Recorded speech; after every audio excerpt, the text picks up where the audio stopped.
Est-ce que l'IA va tous nous remplacer?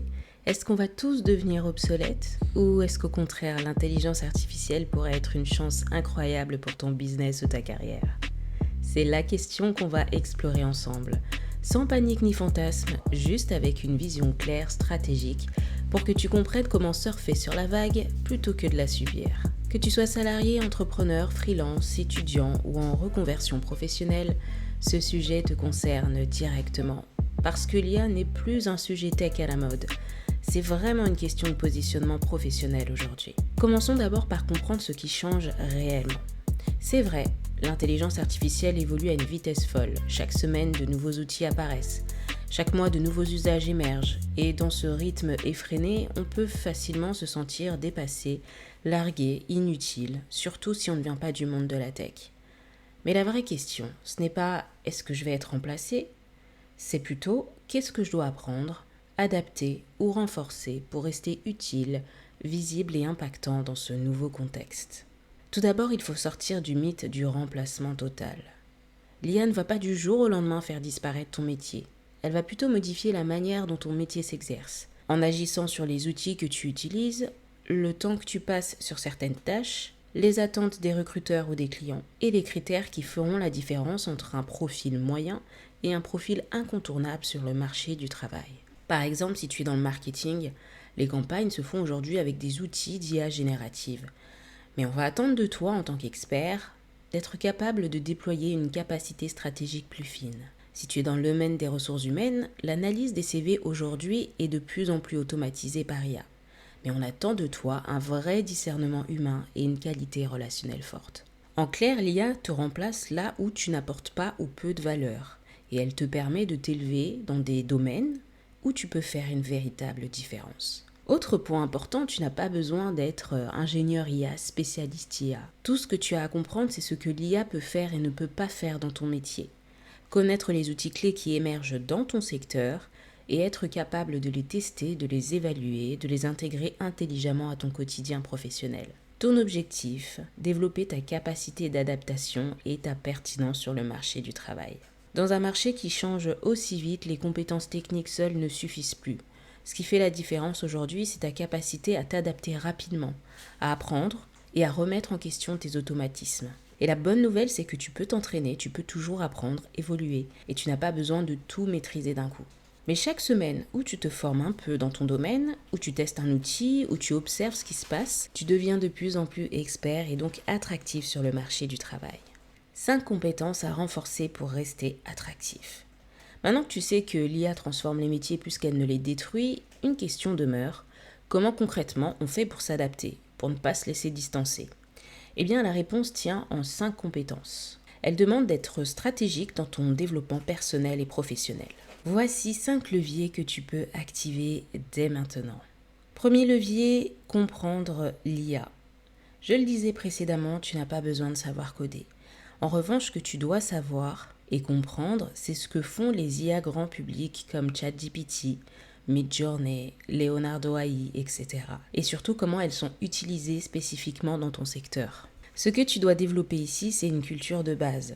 C'est-à-dire savoir ce que c'est qu'une IA générative, comment réaliser et écrire des prompts pertinents, et puis développer une curiosité active, tester, explorer, questionner, ainsi qu'une posture lucide, savoir quand l'IA elle est pertinente dans ton travail et quand elle ne l'est pas. Petit exercice simple, par exemple, tu peux prendre un outil d'IA, tu en choisis un, et puis tu te poses la question, comment est-ce que je pourrais utiliser cet outil dans mes tâches quotidiennes au travail. Deuxième levier extrêmement important, c'est la maîtrise des prompts. C'est vraiment le savoir précieux de ces temps, de ces derniers temps, savoir faire des prompts. Tu peux avoir le meilleur outil possible, si tu ne sais pas quoi lui demander, tu n'en tireras rien de bon.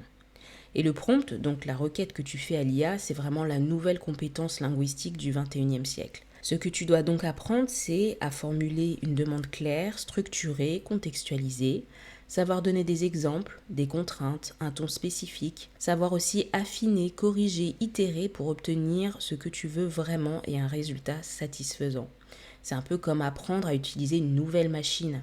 Plus tu es précis dans l'utilisation de cette machine et plus cette utilisation elle devient puissante. Troisième levier, le tri, la relecture et le discernement. L'IA peut produire énormément de choses, mais ce qu'elle produit n'est pas toujours pertinent, ni vérifié, ni optimisé pour ton objectif. Et ta valeur ici, c'est de trier ce qui est utilisable, de détecter les erreurs ou les biais, d'éditer, d'enrichir, de reformuler. En clair, l'IA ne doit absolument pas remplacer ton esprit critique. Elle n'est là que pour en augmenter la pertinence, l'utilité. Quatrième levier, la créativité dirigée.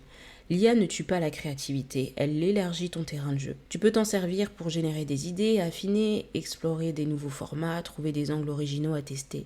Mais ce qui va vraiment faire la différence, c'est ta capacité à donner une direction claire, un message fort, une signature humaine à ce que tu fais. Cinquième et dernier levier, ce sont les compétences humaines, ce qu'on peut appeler aussi soft skills, augmenter ou améliorer. Plus l'IA progresse et plus les qualités humaines deviennent précieuses.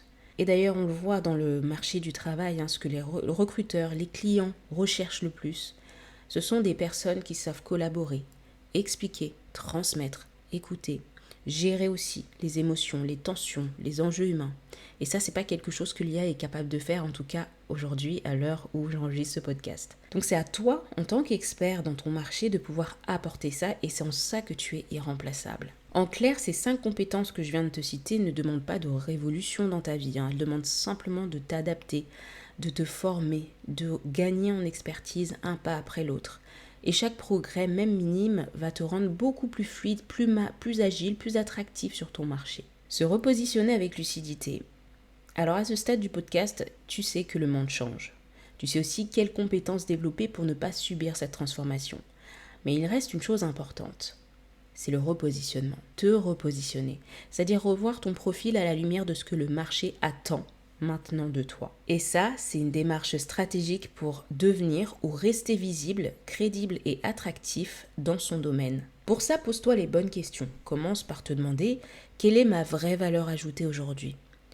Qu'est-ce que je sais faire et que l'IA ne sait pas ou pas bien faire ? Comment est-ce que j'aide concrètement une entreprise, un client, une équipe à aller plus vite, plus loin, plus intelligemment? Est-ce que cette valeur est lisible dans mon CV, mon profil, ma communication? Si tu ne sais pas répondre à ces questions ou si la réponse est floue, alors le marché non plus ne pourra pas te positionner clairement. Et ton nouveau positionnement doit pouvoir répondre à 3 critères: la clarté, l'actualisation et la différenciation. Premier critère, la clarté. Tu dois en fait être capable d'expliquer en une phrase ce que tu fais, pour qui et pourquoi c'est utile. Deuxième critère, l'actualisation. Ton discours doit refléter ta compréhension des enjeux d'aujourd'hui et pas ceux d'il y a 5 ans ou 10 ans. Enfin, troisième critère, la différenciation. C'est en fait la capacité que tu dois avoir de montrer en quoi tu apportes quelque chose de singulier, d'utile, même si l'intelligence artificielle fait une partie du travail. Est-ce que tu vois la logique ? Tu n'es pas contre l'IA, tu travailles avec elle. Et c'est toi qui drives son usage du début jusqu'à la fin. Une fois que tu as clarifié ton rôle, ton positionnement, il est important de rendre cela visible. Pour cela, c'est simple, mets à jour ton CV, ton pitch, ton profil LinkedIn, partage ce que tu apprends, ce que tu testes, ce que tu explores.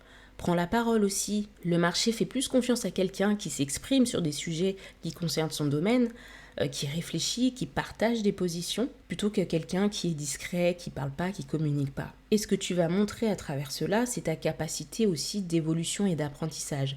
Et ça, c'est très précieux parce que les recruteurs, les clients, les partenaires recherchent cela. En clair, tout ce que tu as besoin de faire aujourd'hui à l'heure de l'IA, c'est de redéfinir la valeur que tu crées et de la mettre en lumière dans un monde qui change. Et cette lucidité, combinée à ta capacité d'adaptation, fera de toi un profil solide et désiré. L'intelligence artificielle n'est pas une menace en soi. C'est quelque chose qui vient révéler ce qui est automatisable, les domaines dans lesquels on n'apporte pas ou peu de valeur. Et elle vient bousculer les métiers, c'est vrai, mais sans pour autant supprimer la valeur humaine. Aujourd'hui, tu as le choix. Espérer que les choses redeviennent comme avant, attendre que les choses changent autour de toi, ou t'adapter, commencer à te transformer de l'intérieur, à ton rythme et avec constance. Pas besoin d'être parfait ou expert et à la pointe de tout, simplement besoin d'être curieux de ce qui émerge, proactif dans son apprentissage et clair sur la valeur que l'on veut apporter dans l'équation. Parce qu'au fond, le vrai risque, ce n'est pas l'intelligence artificielle, c'est plutôt de garder un positionnement d'avant dans un monde nouveau. Si ce podcast t'a aidé à y voir plus clair, tu peux le partager à quelqu'un qui se sent dépassé et surtout faire un premier pas cette semaine. Ce premier pas, ça peut être juste de tester un nouvel outil, réfléchir à ton positionnement, ou écrire ton premier prompt. N'oublie pas de t'abonner à la chaîne, d'activer la cloche des notifications pour être prévenu à chaque fois qu'un podcast sort sur la chaîne. Et puis, je te dis à très vite pour une prochaine.